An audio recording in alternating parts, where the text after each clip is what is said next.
இயேசு பிரியமான தெய்வீக திருப்பலியானது சிறப்பு கருத்துக்காக கொடுக்கப்படுகிறது. இன்று தனது 23ஆம் ஆண்டு பிறந்த நாளை கொண்டாடும் நிதிஷ் அவர்களுக்கு இறைவன் ஞானத்தையும் நல்ல உடல் சுகத்தையும் நல்ல எதிர்காலத்தையும் அளித்தது. தெய்வீக திருப்பலியிலே பக்தியாக மாற்றாட ஜெபிப்போம். மேலும் இந்த தெய்வீக திருப்பலியிலே ஜோனாஸ் அவர்களிடம் சிறப்பாக மாற்றாட ஜெபிப்போம்.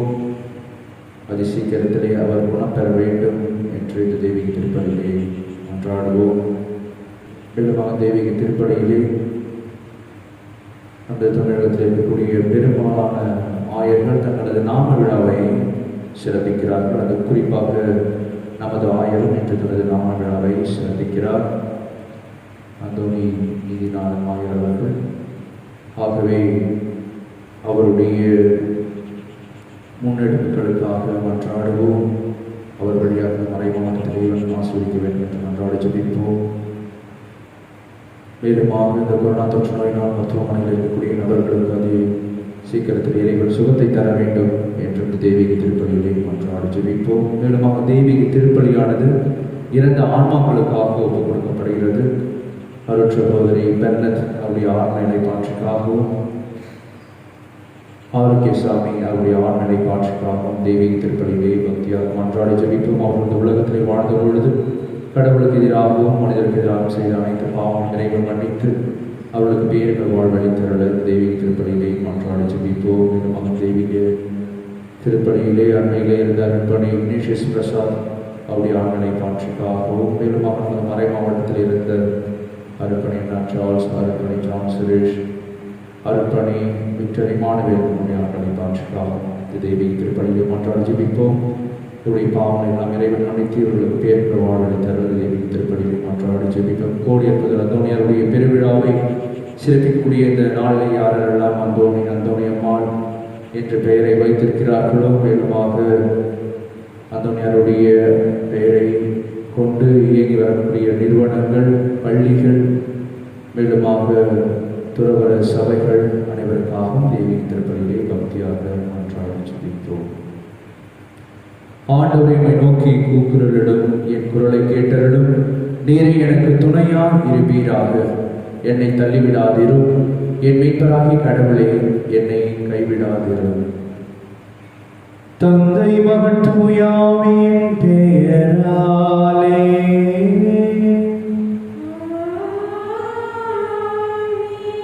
நம் ஆண்டவராகிய இயேசு கிறிஸ்துவின் அருளும் கடவுளின் அன்பும் தூயாவியானவரின் நட்புறவும் உங்கள் அனைவரோடும் இருப்பதாக.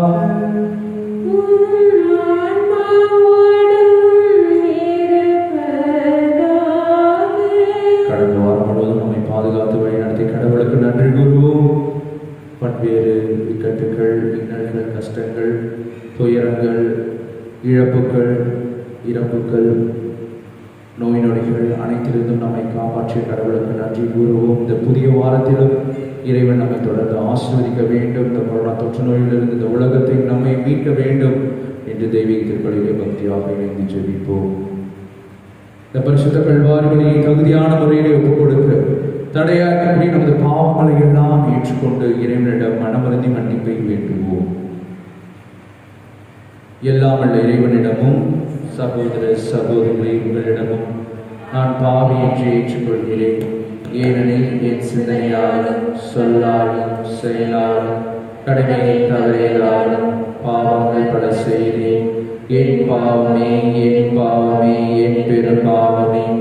ஆகியோர் எப்பொழுதும் கன்னியான புனித மரியாதை, வானதூதர் புனித அனைவரையும், சகோதர சகோதரிகளிடம் நம் இறைவனாகிய ஆண்டவரிடம் எல்லாம் உள்ள இறைவன் மீது இரக்கம் வைத்து நம் பாவங்களை எல்லாம் மன்னித்து நமக்கு முடிவில்லா வாழ்வை அருள்வாராக.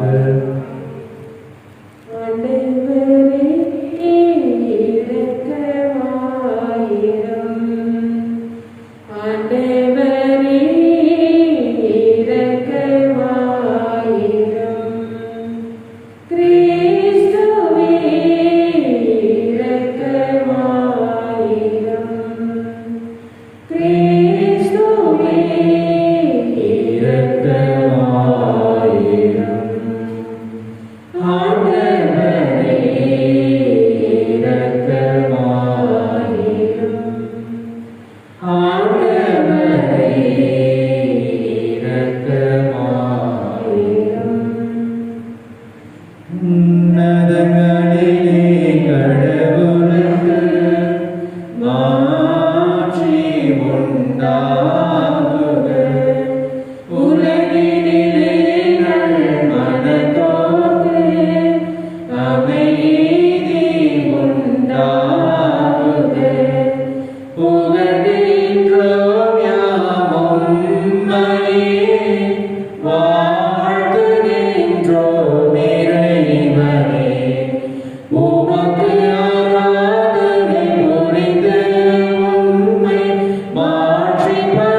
ஆண்டவரின் அருள்வாக்கு இறைவா உமக்கு நன்றி. பதிலுரை பாடல் திருப்பாடல் 92. நாம் சொல்ல வேண்டிய பதில்: உமது பெயரை பாடுவது உன்னதரை நன்று. உமது பெயரை பாடுவது உன்னதரை நன்று. உமது பெயரை பாடுவது உன்னதரை நன்று. உமது பெயரை பாடுவது உன்னதரை நன்று. இறைவசனங்கள் 1 மற்றும் 2. ஆண்டவருக்கு நன்றி உரைப்பது நன்று. உன்னதரை உமது பெயரை புகழ்ந்து பாடுவது நன்று. காலையில் உமது பேரன்பையும் இரவில் உமது வாக்கு பெறாமையும் எடுத்துரைப்பது நன்று. ஜெபப்பாடல். உமது பெயரை பாடுவது உன்னதரை நன்று. உமது பெயரை பாடுவது உன்னதரை நன்று. இறைவசனங்கள் 12 மற்றும் 13. நேர்மையாளர் பேரிச்சை மரமென செழித்தோங்குவர். லெபனோனின் கேதுரு மரமென தழைத்து வளர்வர். ஆண்டவரின் இல்லத்தில் நடப்பட்டோர் நம் கடவுளின் கோவில் முற்றங்களில் செழித்தோங்குவர். ஜெபப்பாடல். உமது பெயரை பாடுவது உன்னதரை நன்று. உமது பெயரை பாடுவது உன்னதரை நன்று. இறைவசனங்கள் 14 மற்றும் 15.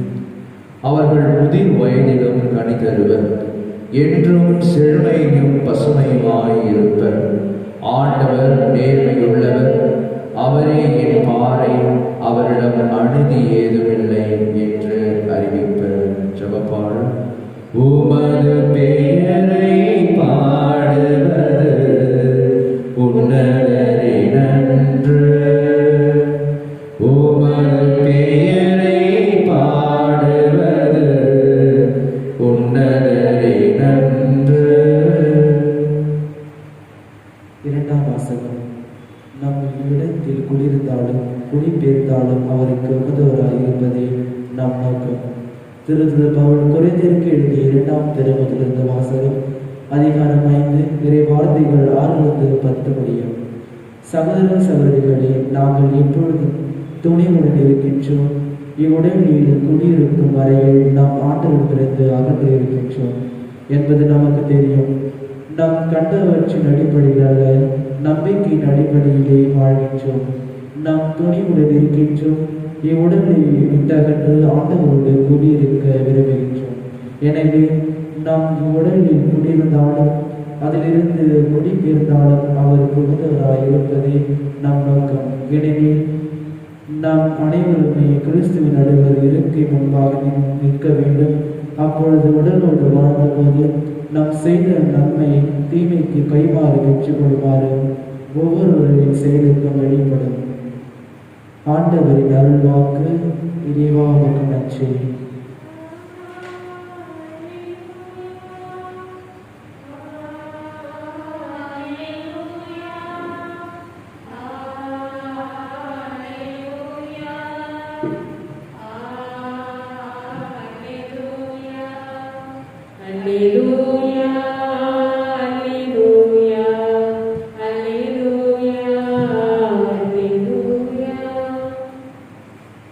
ஆண்டவர்களோடு இருப்பாராக.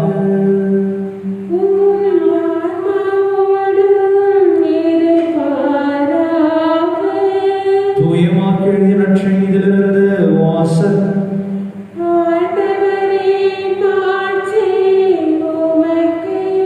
அதிகாரம் 4 இறை சொற்றொடர்கள் 26 34 வரை. அக்காலத்தில் இயேசு மக்கள் கூட்டத்தை நோக்கி கூறியது: இறையாட்சியை பின்வரும் நிகழ்ச்சிக்கு ஒப்பிடலாம். நிலத்தில் ஒருவர் விதைக்கிறார். அவர் எதுவும் செய்யாமலே நாள்கள் நகர்ந்து செல்கின்றன. அவருக்கு தெரியாமல் விதை முளைத்து வளர்கிறது. முதலில் தளிர், பின்பு கதிர், அதன் பின் கதிர் நிறைய தானியம் என்று நிலம் தானாகவே விளைச்சல் அளிக்கிறது. பயிர் விளைந்ததும் அவர் அருவாளோடு புறப்படுகிறார். ஏனெனில் அறுவடை காலம் வந்துவிட்டது என்று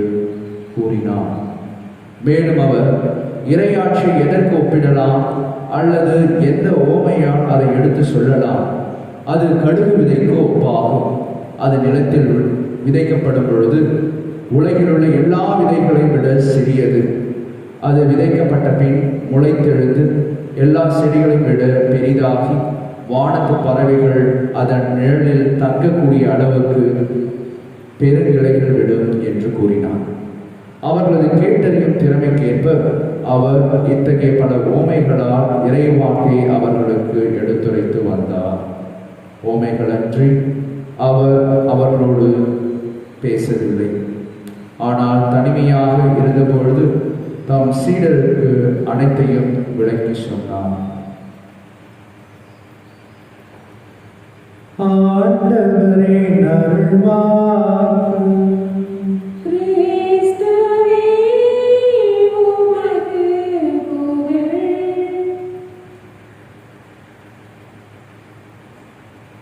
இயேசுவில் பிரியமானவர்களே, இளைஞன் ஒருவன் ஒரு உயர்ந்த ஓங்கிய மரத்திலே அமர்ந்து கொண்டிருந்தான்.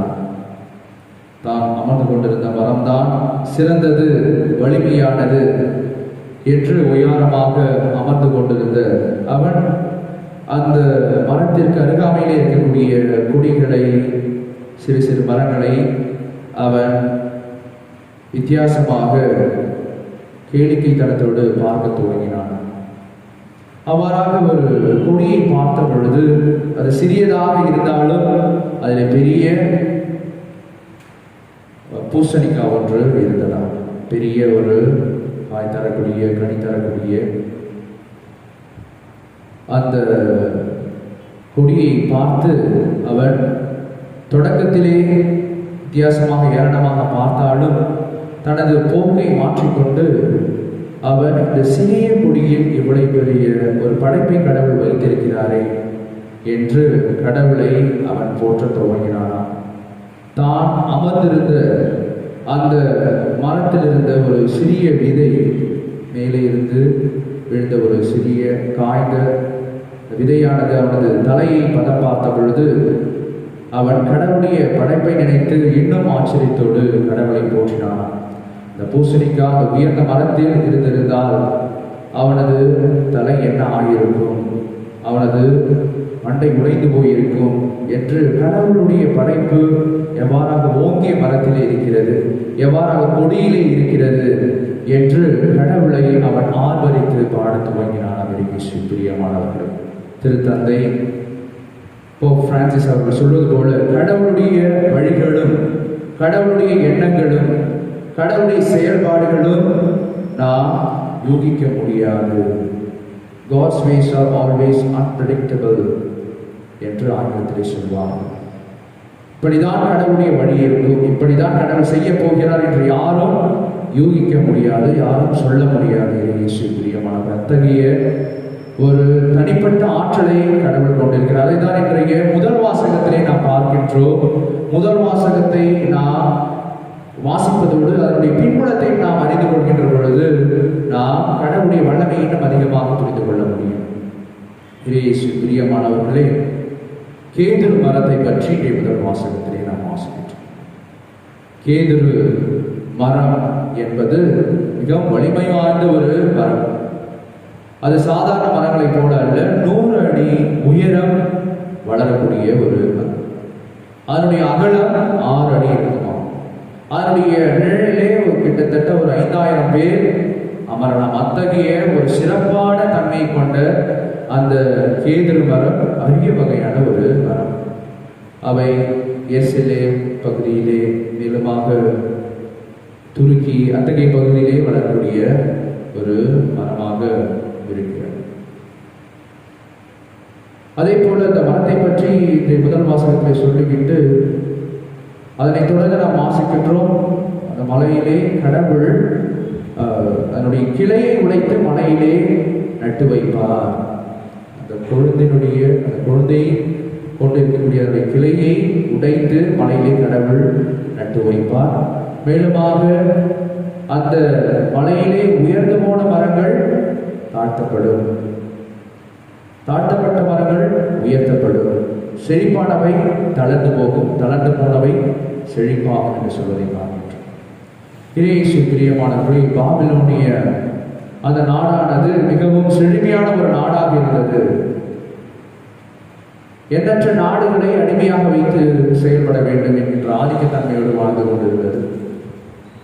அதிலே பாதிக்கப்பட்ட ஒரு இனமாக ஒரு நாடாக இருந்தது யூதா, ஜூடா என்று சொல்வார்கள்.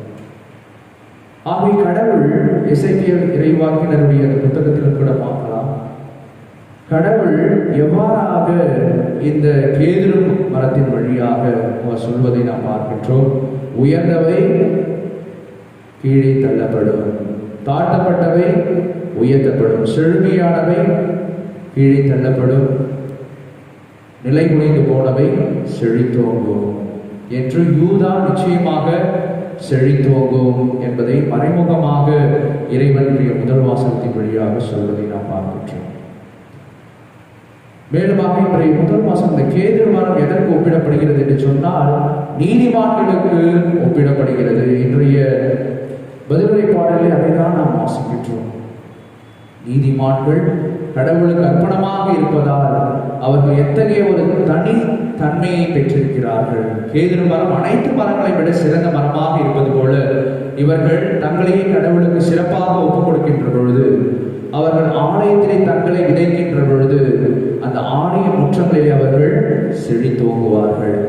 இல்லத்திலே நல்ல விதைகளால் இறைவார்த்தையால் நாம் பிள்ளைகளை வளர்த்தெடுக்கின்ற பொழுது அவர்கள் ஊரிலே உலகத்திலே பெயரெடுக்கும் பிள்ளைகளாக அவர்கள் விளங்குவார்கள் என்பதை இறைவன் நமக்கு எடுத்துரைப்பதை பார்க்கின்றோம். ஆகவே ஒவ்வொருவரும் இந்த நீதிமான்களுடைய தன்மையை பெற்றிருக்க வேண்டும். இந்த கேதுரு மரத்தினுடைய தன்மையை பெற்றிருக்கின்ற பொழுது கடவுள் மத்தியிலே அவர் ஆளுகை செய்வார். ஆண்டவராக இயேசு கிறிஸ்து ஒரு கேதுரு மரத்தை போல இருந்தார் என்று நாம் பார்க்கின்றோம். அதை தொடர்ந்து இன்றைய நற்செய்தியிலும் பார்க்கின்றோம். இன்றைய இரண்டாவது வாசகத்திலும் நாம் பார்க்கின்றோம். இயேசு பிரியமானவர்களே, இன்றைய நற்செய்தியில் இரண்டு விதமான உண்மை சொல்லப்படுகிறது. கடவுள் விதைக்கின்றார், பிறகு அதனுடைய முதிர்ச்சியை கண்டு அறுவடைக்கு செல்கிறார். கோதுமை அதே போல கடுகு விதையை பற்றி இறைவன் எடுத்துரைப்பதை நாம் பார்க்கின்றோம். இயேசு பிரியமானவர்களே, ஆண்டவராக இயேசு கிறிஸ்துடைய வாழ்வு எவ்வாறாக இருந்தது என்று சொன்னால் அந்த கடுகு விதையை போலதான் அவரது வாழ்வு இருந்தது. கடுகு விதையாக சொல்லப்பட்ட அந்த பெத்லகேமிலே ஒரு சிறிய இடத்திலே இந்த மாட்டுத் தொழுவத்திலே அவர் பிறக்கிறார். தன்னை அவர் பிரபலப்படுத்திக் கொள்ளவில்லை. இன்னைக்கு நம்ம எது பேசினாலும் யூடியூப் சேனல் வரும், ஒரு தலை சிறந்த நபராக மாற வேண்டும் என்று சொன்னால் அவர்கள் டிவியில் வந்தால் போதும், அல்லது பிறரை எதிர்த்து பேசினால் போதும். இவ்வாறாக அவர் அனைத்து மீடியாக்களையும் அழைத்து கொண்டு அவர் தனது உண்மைகளை எல்லாம் சொல்லவில்லை. மாறாக கடவுளுக்கு ஏற்ற ஒரு வாழ்வை, எளிமையான ஒரு வாழ்வை, அந்த கடுகு விதை எவ்வாறாக விதைக்கப்படுகின்ற பொழுது தன்னை அடையாளப்படுத்திக் கொள்ளாத ஒரு விதையாக இருக்கிறதோ அதே போல தனது வாழ்வை அவர் வாழ்ந்தார். கடவுள் தேர்ந்து கொண்ட அவரது தாயாகிய அன்னை மரியாதை ஒரு கடுகு விதையை போலதான் இருந்தார். சூசியப்புறம் அவ்வாறாகத்தான் இருந்தார். அவர்களிலிருந்து இறைவன் தனது வல்லமையை கிளைகளாக அவர் வெளிப்படுத்துவதை நாம் பார்க்கின்றோம். ஆகவே இயேசு பிரியமான ஆண்டவராக இயேசு கிறிஸ்து எவ்வாறாக தனது செயல்பாடுகளை எல்லாம் ஒரு கடுகு விதையை போல அவர் காட்டினாரோ, நமது வாழ்விலும் அந்த கடுகு விதையை போல சிறு சிறு செயல்களிலே நாம் மாற்றத்தை கொண்டு வருகின்ற பொழுது பெரிய உயர்வை நாம் பெற முடியும். குடும்ப வாழ்விலும் சரி, சமூக வாழ்விலும் சரி, நாம் அந்த கடுகு விதையை போல நமது பழக்க வழக்கங்களும் சிறிய மாற்றத்தை நாம் ஏற்படுத்துகின்ற பொழுது, என்னிடம் இருக்கக்கூடிய இந்த ஒரு தீய பழக்கம் இருக்கிறது, அதை நான் மாற்றிக்கொள்கின்ற பொழுது, அல்லது பிறரிடம் நான் இவ்வாறாக பழக வேண்டும் என்கின்ற ஒரு சிறிய மாற்றத்தை நாம் ஏற்படுத்திக் கொள்கின்ற பொழுது, அல்லது விட்டுக் கொடுக்கும் தன்மையை நாம் ஏற்படுத்திக் கொள்கின்ற பொழுது, தியாகத்தை மேற்கொள்கின்ற பொழுது, மன்னிப்பை மேற்கொள்கின்ற பொழுது, இந்த சிறிய சிறிய மாற்றங்கள், சிறிய சிறிய அந்த நற்குணங்கள் நம்மை பெரிய ஒரு காரியத்திற்கு நம்மை இட்டு செல்லும் இயேசு பிரியமானவர். அதைதான் இறைவன் நமக்கு என்று எடுத்துரைக்கிறார். ஒரு குடும்பத்திலே ஒரு தந்தையானவர் கேதுரு மரம் போல, அல்லது இன்றைய நற்செய்தியிலே சொல்லப்படக்கூடிய ஒரு விதையை போல ஒன்றும் இல்லாமலே அவர் விதைக்கிறார். ஒரு குடும்பத்தில் ஒரு திருமணமாகுது, பிள்ளைகள் இருக்கிறார்கள். அந்த தந்தையை வைத்துதான் அந்த குடும்பம் ஒரு முன்னேற்றத்தை காணுவதை நாம் பார்க்கின்றோம். மனைவி வீட்டில் இருக்கிறாங்க, பிள்ளைகள் படிப்பார்கள், ஆனால் ஒரே சம்பாத்தியம் என்று சொன்னால் அந்த குடும்ப தலைவராக இருப்பார். அவருடைய அந்த வழிகாட்டுதலே, அவருடைய கடின உழைப்பிலே குடும்பமானது வளர்கிறது.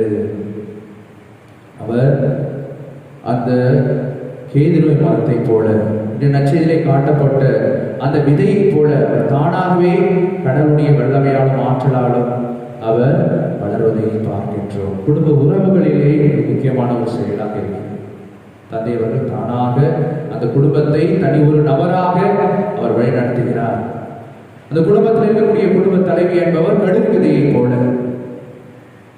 அவர் இருப்பது தெரியாவிட்டாலும் அவர் அந்த உறவு நிலையிலே முக்கிய ஒரு பங்கை வகிப்பவராக இருக்கின்றார். பிள்ளைகள் மத்தியிலே ஒற்றுமை உண்டாக்குவது, உறவினர்களை இல்லத்திற்கு அழைப்பது, எவ்வாறாக அந்த கடுகு விதை கிளைகளை விட்டு பறவைகள் தங்கும் அளவிற்கு உதவுகிறது. அதே போல இந்த தாயானவர் அனைவரின் உறவுகளை ஒன்று சேர்ப்பது, பிள்ளைகள் மத்தியிலே பிளவுகள் ஏற்படுகின்ற பொழுது, கஷ்டங்கள் அவர்கள் மத்தியிலே வருகின்ற பொழுது ஒருங்கிணைப்பது, எவ்வாறாக அந்த கடுகு மரத்திலே பறவைகள் வந்து தங்கியதோ அதே போல உறவுகளை தங்க வைப்பதன் மூலமாக இறையாட்சியை அந்த தாயானவர் கட்டி எழுப்ப முடியும். ஆக இந்த குடும்பத்தில் இருக்கக்கூடிய தந்தையும் அந்த தாயும் இறையாட்சியை எவ்வாறாக வளர்த்தெடுக்க முடியும் என்பதை நற்செய்தி நமக்கு எடுத்துரைக்கிறது. இயேசு பிரியமானவர். ஆகவே இந்த பரிசுத்தமான நாளில் நம் அனைவரும் இந்த கேதுரு மரத்தை போல நீதிமான்களாகவும், இந்த நற்செய்தியிலே காட்டப்படக்கூடிய அந்த கடுகு விதையை போல நாம் சிறிய சிறிய மாற்றங்களை நமது இல்லத்திலும், நமது சமூக வாழ்விலும், தனிப்பட்ட வாழ்விலும் நாம் கொண்டு வருகின்ற பொழுது நாம் உயர்ந்த இடத்திலே நாம் வைக்கப்படுவோம். ஏராளமான நபர்கள் நமது இல்லத்திலே தங்கும் அளவுக்கு, நமது வாழ்விலே தங்கும் அளவுக்கு கடவுள் ஏராளமான ஆசீர்வாதத்தை தருவார். கோடியிருப்பது அந்தோனியருடைய வாழ்வும் அவ்வாறாகத்தான் இருந்தது. அவருடைய விழாவை சிறப்பிக்கூடிய இந்த பரிசுத்தமான நாளிலே அவர் தன்னையே பிரபலப்படுத்திக் கொள்ளவில்லை. ஆண்டவராக இயேசு கிறிஸ்து எவ்வாறாக தன்னையே தாழ்மையாக ஒரு கடுவிதையாக இருந்த அந்த பெத்லகேமிலே பிறந்தார், அதே போல இந்த கோடியிருப்பது அந்தோனியார் தனது பணிவாழ்வை எவ்வாறாகத்தான் துவங்கினார். கடவுளுடைய வல்லமையால் அவர் அந்த கடுகு விதையை போல வளர்ந்து கடவுளுடைய ஆற்றலை பற்றி ஏராளமான நபர்கள் அவரை அறிந்து கொள்ளும் அளவுக்கு கடவுள் தனது கைவேலைப்பாடாக அவரை உயர்த்தினார். கோடியிருப்பது அந்தோனியார் என்கின்ற அடைமொழி அவருக்கு வழங்கப்பட்டதனுடைய நோக்கம், அவர் கடவுளோடு அவர் இணைந்திருந்தார், கடவுளோடு அவர் ஒன்றித்திருந்தார். அவ்வாறாக ஒன்றித்திருந்த பொழுது கடவுள் ஏராளமான ஆசீர்வாதங்களை அவருக்கு வழங்கினார். நீதிமான்கள் எவ்வாறாக ஆலயத்திலே விதைக்கப்படுகிறார்கள், அதே போல அவர் தன்னையே கடவுளுடைய அந்த இறையாட்சி பணிகளை விதைத்தார். கடவுள் அவரை இந்த உலகத்திற்கு ஒரு அடையாளமாக இன்றளவும் நிற்க வைக்கிறார். அழியா நாவை கொண்ட கோடியிருப்பது அந்தோனியார் இறைவனுடைய வார்த்தை எப்பொழுதும் அவர் பேசியதால், அவரது வார்த்தையை தியானித்ததால், அவர் வார்த்தை வழியாக பிறருடைய வாழ்வை மாற்றியதால் கடவுள் அவரது நாவை இன்றளவும் அழிவிடாமல் காத்துக் கொண்டிருப்பதை நாம் பார்க்கின்றோம். ஆகவே நமது வாழ்விலும் இந்த இறை வார்த்தையை நாம் நேசிப்பவர்களாக, அதை நாம் படிப்பதோடு பிறருக்கு பகிர்ந்து கொள்வர்களாக வாழ்கின்ற பொழுது கடவுள் நமது வாழ்வையும் ஆசீர்வதிப்பார். ஆகவே வார்த்தைக்கு எத்தகைய சக்தி உண்டு என்பதை கோடியிருப்பது அந்தோனியாருடைய வாழ்வை நாம் அறிந்து கொள்கிறோம். நமது வார்த்தை பிறரை அழிக்கவும் செய்யும், நமது வார்த்தை பிறரை உயர்த்தவும் செய்யும். கோடியிருப்பது அந்தோனியார் இறைவனுடைய வார்த்தையால் பிறருடைய வாழ்வை அவர் உயர்த்தினார். தீயாவினுடைய கட்டுகளை அவர் தாழ்த்தினார் என்று நாம் வாசிக்கின்றோம், அழித்தார் என்று நாம் வாசிக்கின்றோம். ஆகவே இறைவனுடைய வார்த்தையை நமது நாவால் ஒவ்வொரு நாளும் நாம் பிறருக்கு எடுத்துரைப்போம். அத்தகைய வார்த்தையை நமது வாழ்வாக்குவோம். இறைவன் நம்மை கேதுரு மரத்தை போல, கடுகு விதையை போல நம்மையும் உயர்த்துவார். அத்தகைய வரத்திற்காக தெய்வீக திருப்பலியிலே தொடர்ந்து மன்றாடி ஜெபிப்போம். ஆமென்.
வாழ்வழிக்கும் வல்லனையும் இறைவா, உமது திருமகனின் அழைப்பில் இன்று உமது திருச்சபையை வழிநடத்தும் திருத்தந்தை, ஆயர்கள், குருக்கள், துறவரத்தால் அனைவரையும் தம் அழைப்புக்கேற்ப நற்செய்தியின் தூதர்களாக வாழ வரம் தந்த இறைவாவை மன்றாடுகின்றோம். எல்லாம் வல்ல இறைவா, எங்கள் மன்றாட்டை கேட்டருளும்.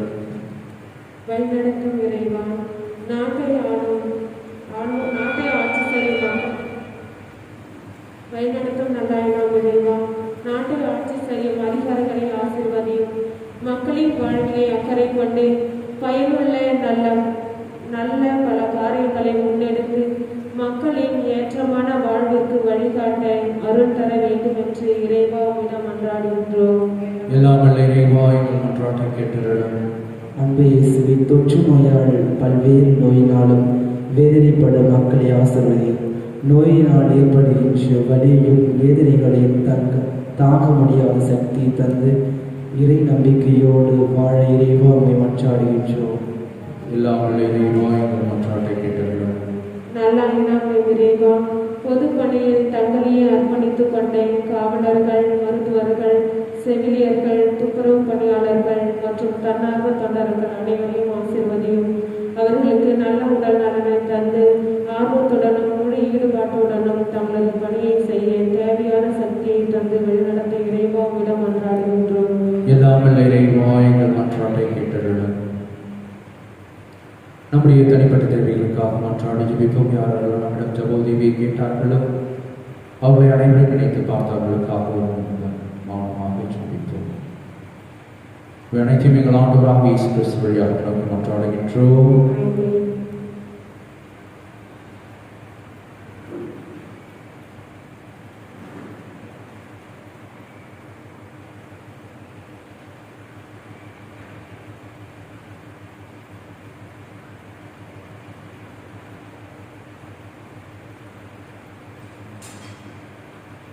ஆண்டவரே, அனைத்துலக நிறைவாக கொண்டவர்களுக்கு பயணமான குற்றங்களுக்கு வாழ்வதற்கு மாறுவதாக.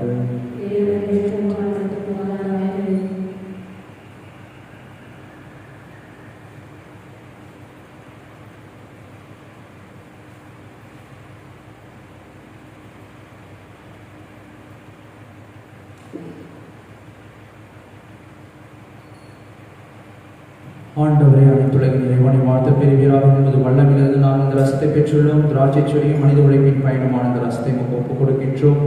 இது எங்கள் ஆன்மீக பானமாக மாறும்.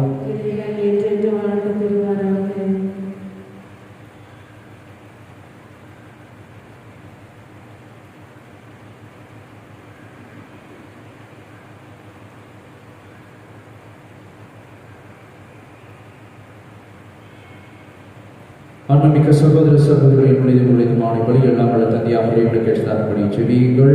ஆண்டவர் தமது பெயரின் புகழ்ச்சிக்காகவும் மாட்சிக்காகவும் தமது நன்மைக்காகவும் புனித பிதாவை அனைத்து நலனுக்காகவும் உமது கைகளில் இருந்து பலியை ஏற்றுக்கொள்வாராக. இறைவா, மக்களிடத்தால் ஒப்புக் கொடுக்கும் இந்த அப்பரச காணிக்கைகள் எங்களுக்கு ஊட்டமளிக்கும் உணவாகும், எங்களை புதுப்பிக்கும் அருளடையாளமாக மாற செய்கின்றேன். அதனால் இவற்றின் அருள் உதவி எங்கள் உடலுக்கும் மனதுக்கும் என்றும் குறைபடாமல் கிடைக்க அருள் புரிவீராக. எங்கள் ஆண்டவராகிய இயேசு கிறிஸ்து வழியாக உம்மை மன்றாடுகின்றோம். ஆண்டவர் உங்களோடு இருப்பாராக.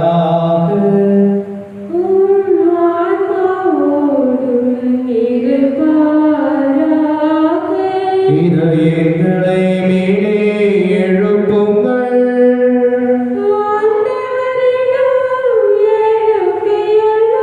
நம் இறைவனாகிய ஆண்டவருக்கு நன்றி கூறுவோம். அது தகுதியும் நீதியுமானது. ஆண்டவரே, தூயவரான தந்தை, என்றுமுள்ள எல்லாம் வல்ல இறைவா, என்னாலும் இவ்விடத்திலும் நாங்கள் உமக்கு நன்றி செலுத்துவது மெய்யாகவே தகுதியும் நீதியுமாகும். எங்கள் கடமை மீட்புக்குரிய செயலுமாகும்.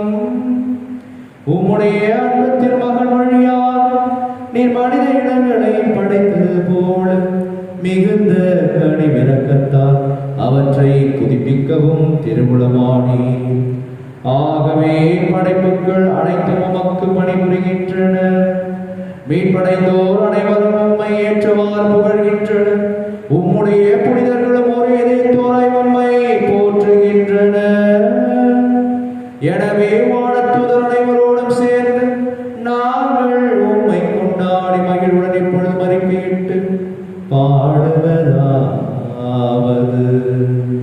தூயவர் தூயவர் தூயவர் வான்படைகளின் கடவுளமானவர், விண்ணகமும் மண்ணகமும் உமது மாட்சியால் நிறைந்துள்ளன. உன்னதங்களிலே ஓசன்னா, உன்னதங்களிலே ஓசன்னா. ஆண்டவர் பெயரால் வருகிறவர் ஆசி பெற்றவர். உன்னதங்களிலே ஓசன்னா, உன்னதங்களிலே ஓசன்னா. ஆண்டவரே, நீர் மெய்யாகவே தூயவர், தூய்மை அனைத்திற்கும் ஊற்று. ஆகவே உடைய ஆவியை பொழுதை காணிக்கைகளை தூய்மைப்படுத்த வேண்டுகின்றோம். இவ்வாறு எங்கள் ஆண்டவர் இயேசு கிறிஸ்துவின் உடலும் இரத்தமுமாக எங்களுக்கு இவை மாறுவனவாக. அவர் பாடுபட உடம்பு கணிந்து தம்மை கையளித்த போது அப்பத்தை எடுத்து நன்றி செலுத்தி அதை பிட்டு தம் சீடர்களுக்கு அளித்தருளாதர் இயேசு கூறியதாவது: அனைவரும் இதிலிருந்து பெற்று உண்ணுங்கள், ஏனெனில் இது உங்களுக்காக கையளிக்கப்படும் என் உடல்.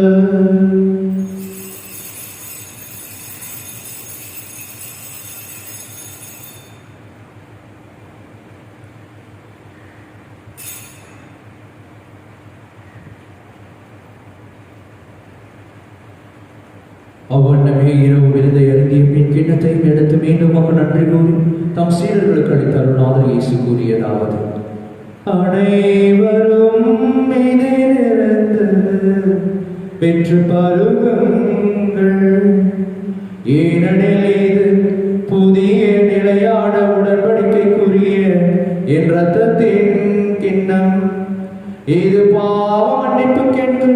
உங்களுக்காகவும் பலருக்காகவும் சிந்தப்படும் இதை என் நினைவாக செய்யுங்கள்.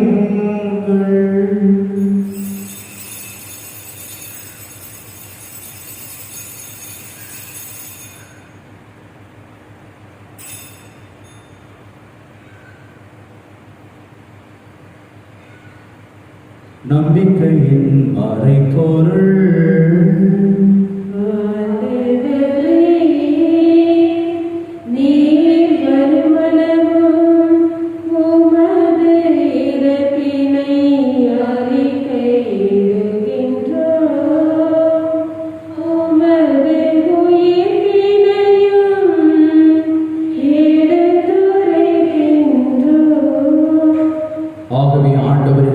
நாங்கள் கிறிஸ்துவின் இறப்பினையும் உயிர்ப்பினையும் நினைவு கூர்ந்து வாழ்தரும் அப்பத்தையும் மீன்படிக்கும் கிண்ணத்தையும் ஒப்புக் கொடுக்கின்றோம். உம் திருமுன் என்று நமக்கு ஊழியம் புரிய தகுந்தவர்கள் எங்களை ஏற்றுக்கொண்டு எனவே மக்கள் நன்றி செலுத்துகின்றோம். மேலும் கிறிஸ்துவின் உடலிலும் ரத்தத்திலும் பங்கு கொள்ளும் எங்கள் ஒவ்வொருவரையும் தூய ஆவியார் ஒன்று சேர்க்க வேண்டும் என உம்மை தாழ்மையுடன் நன்றாடுகின்றோம். ஆண்டவரை உலகெங்கும் பரவிருக்கும் திரு அவை நினைவு கூர்ந்தருளும்.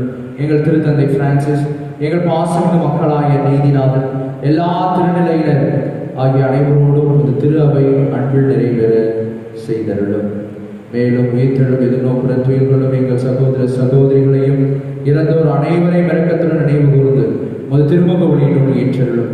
எங்கள் அனைவர் மீதும் இரக்கமாயிரும். கடமை கன்னித்தாயான புனித மரியம், அவருடைய கணவரான புனித யோசேப்பு, புனித திருத்துதர்கள், இவ்வுலகில் நமக்கு உகந்தோராய் இருந்தோர் புனித 2ஆம் ஜான் பால், புனித அன்னை தெரேசாமால், புனித அல்போன்ஸ் அம்மாள், இந்த நாளை நாம் எடுத்து கொண்டாடக்கூடிய கோடியற்பது அந்தோனியா, புனித ஜான் மரி வியானி, ஃபாதர் பியோ ஆகிய புனிதர் அனைவருடன் நாங்கள் நிலைவாழ்வில் பங்கு கொள்ளும் தகுதி பெற்று உம் திருமகன் இயேசு கிறிஸ்து வழியாக புகழ்ந்தைத்தும் மரமருள் உண்மை மன்றாடுகின்றோம். இவர் வழியாக இவரோடு இவரில் என்று வாழும் எல்லாம் தந்தையே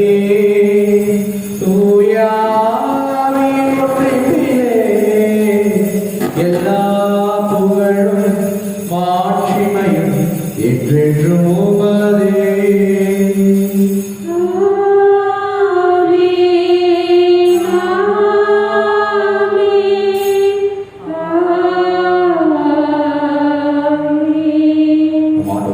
கிறிஸ்து பணித்த அன்பின் ஜெபத்தை பக்தியாக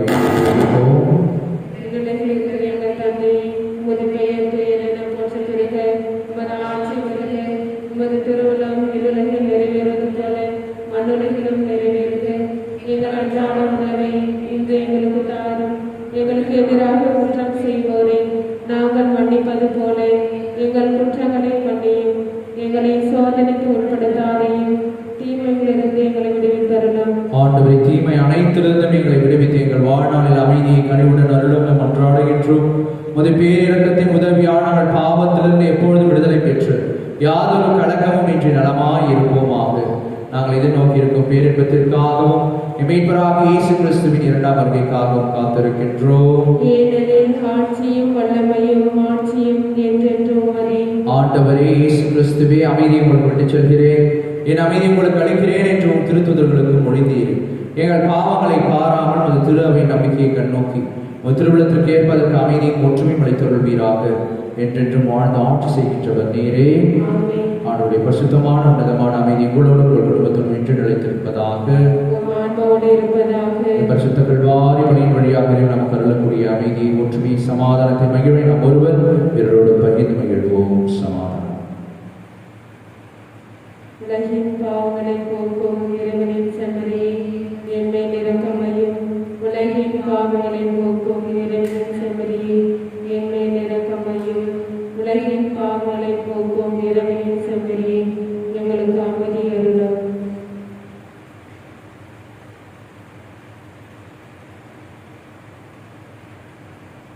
நம் ஆண்டவராகிய இயேசு கிறிஸ்துவை ஆசீர்வதிக்கவே ஆசீர்வதித்து உன்னை பெருமைப்படுத்துவேன், கேதுரு மரத்தைப் போல உன்னை உயர்த்துவேன் என்று சொல்லக்கூடிய அன்பின் இயேசு நமத்தில் எழுந்தருளி வந்திருக்கிறார். இந்த செம்மறியின் திருவிருந்துக்கு அழைக்கப்பெற்ற நம் ஒவ்வொருவரும் பேர் பெற்றுவோம். ஆண்டவரே, நீர் என் உள்ளத்தில் எழுந்திருந்த நான் தகுதியற்றவன், ஆனால் ஒரு வார்த்தை மட்டும் சொல்லரிடம் எனது ஆன்மா நலமடையும். கிறிஸ்துவின் திருவிழா திருத்தம் நம் ஒவ்வொருவரையும் காக்க முடியும் வாழ்வளிப்பதாக.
நான் ஆண்டவரிடம் ஒரு விண்ணப்பம் செய்தேன், அதை நான் நாடி தேடுவேன்.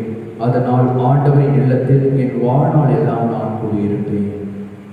நன்றி கூறி மன்றாடுவோமாக. ஆண்டவரை நாங்கள் முன்கொண்ட உமது திருவுணவு நம்பிக்கையாளர் உண்மையில் ஒன்றித்திருப்பதை குறித்து காட்டுகின்றது. அதுபோல உமது திரு அவையிடம் ஒற்றுமையை அது விளைவிப்பதாக. ஆண்டவராகிய இயேசு கிறிஸ்து வழியாக உம்மை மன்றாடுகின்றோம்.